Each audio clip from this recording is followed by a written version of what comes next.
बिहार में शिक्षा की गुणवत्ता उसके विद्यार्थी से नहीं बल्कि उसके विश्वविद्यालयों से नापी जाती है। आप सोच रहे होंगे कि हम ऐसा क्यों कह रहे हैं, क्योंकि टाइम्स ऑफ इंडिया की एक रिसर्च के मुताबिक बिहार के 50% से ज़्यादा बच्चे पढ़ने के लिए पलायन कर दूसरे राज्य चले जाते हैं ताकि उन्हें अच्छी शिक्षा मिल सके। आज पटना में भाजपा के एमएलसी नवल किशोर यादव ने एक प्रेस वार्ता बुलाई जिसमें उन्होंने एक गंभीर मसले की ओर सभी का ध्यान खींचा। नवल किशोर ने कहा कि कोविड के वजह से बिहार बोर्ड में पढ़ने वाले 20% से भी कम बच्चे का दाखिला बिहार विश्वविद्यालय में हो रहा है, जो कि एक चिंता का विषय है, जबकि मेरिट बेस पर 60% से ज़्यादा बच्चे बिहार विश्वविद्यालय का हर साल हिस्सा बना करते थे। इसलिए उन्होंने सरकार से बिहार बोर्ड के विद्यार्थियों के लिए बिहार विश्वविद्यालय में 80% आरक्षण की मांग की है। नहीं जाते हैं तो इससे बड़ा दुर्भाग्यपूर्ण और कोई बात हो नहीं सकता।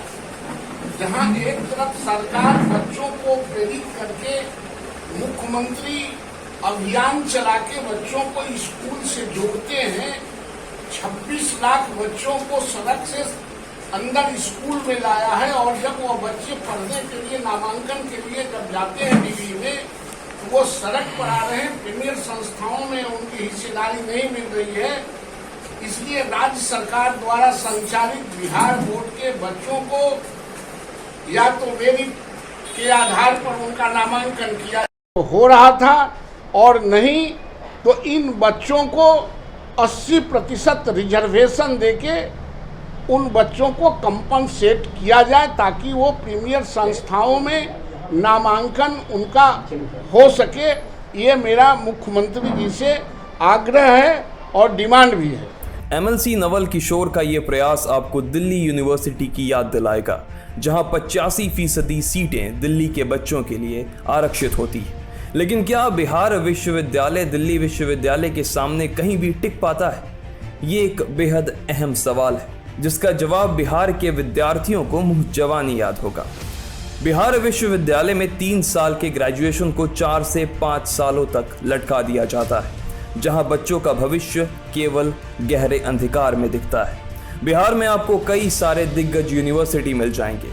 Bhupendra Narayan Mandal university, Lalit Narayan Mithila university, Magadh university, Tilka Manjhi university, Veer Kunwar Singh university और भी कई सारे यूनिवर्सिटी जिनके नाम गिनाए जा सकते हैं। मगर इन सब के सामने एक सवाल है, और वो सवाल है कंसिस्टेंसी का। कंसिस्टेंसी एग्जाम को लेकर, कंसिस्टेंसी इंफ्रास्ट्रक्चर को लेकर, कंसिस्टेंसी अच्छे शिक्षकों को लेकर, कंसिस्टेंसी अच्छे भविष्य को लेकर। बिहार में ज़्यादातर कॉलेजेस इन सभी मानकों में धरातल में उतरते चले जाते हैं और रिजल्ट 0 सन्नाटा आता है। विश्वविद्यालय की खूबसूरती उनके विद्यार्थियों के साथ साथ उनके शिक्षकों से भी होती है, लेकिन आंकड़ा क्या कहता है? पिछले 5 वर्षों में बिहार विश्वविद्यालय में हिंदी पढ़ने वालों की संख्या बढ़ती जा रही है, लेकिन हिंदी पढ़ाने वाले शिक्षकों की संख्या लगातार घटती जा रही है।